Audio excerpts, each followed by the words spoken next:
आलसी राजकुमारी और किसान। आत्मविकास की कहानी।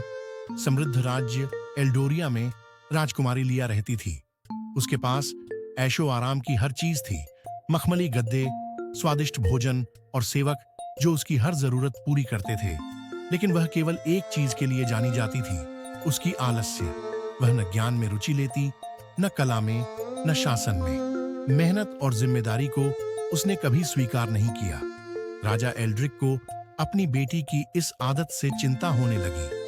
जो मेहनत का मूल्य नहीं समझता, वह कभी सच्चा नेता नहीं बन सकता, उन्होंने सोचा। अपनी बेटी को बदलने के लिए उन्होंने एक कठोर निर्णय लिया। तुम्हारी शादी एक किसान से होगी, राजा ने घोषणा की। लिया चौंक गई। एक किसान? पिताजी, यह मजाक है। लेकिन राजा अडिग थे। तुम्हें मेहनत और जिम्मेदारी का महत्व सीखना होगा। और इस तरह लिया की शादी ओवेन नाम के एक मेहनती किसान से हो गई। वह खेतों में काम करता था, मिट्टी से सना रहता था और उसका जीवन लिया को असहनीय लगता था।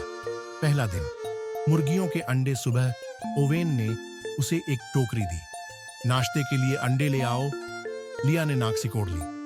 कहां से? चिकन कॉप से, ओवेन ने इशारा किया। लिया जैसे तैसे मुर्गियों के पास पहुंची, लेकिन जैसे ही वे फड़फड़ाईं, वह चीखती हुई भाग खड़ी हुई। ओवेन ने सिर्फ सिर हिलाया और खुद अंडे लेने चला गया। अगले दिन ओवेन ने उसे खेत में बीज लगाने को कहा। लिया ने जमीन में मुश्किल से एक बीज रखा और तुरंत शिकायत की कि उसे आराम चाहिए। ओवेन ने कुछ नहीं कहा, बस मुस्कुरा दिया। शाम को लिया ने पहली बार ध्यान दिया कि ओवेन कितनी मेहनत करता था। थका होने के बावजूद वह संतुष्ट दिखता था। खेतों के पार डूबते सूरज को देखते हुए उसे आश्चर्य हुआ कि वह कैसे खुश रह सकता है। अगली सुबह बिना सोचे लिया खुद मुर्गियों के पास गई और अंडे इकट्ठा किए। इस बार वह भागी नहीं। जब ओवेन किचन में आया तो उसने गर्व से टोकरी की ओर इशारा किया। अच्छा किया, ओवेन ने कहा, हल्की मुस्कान के साथ। समय बीतता गया। लिया अब केवल सर्वाइवल के लिए नहीं, बल्कि खुशी से काम करने लगी।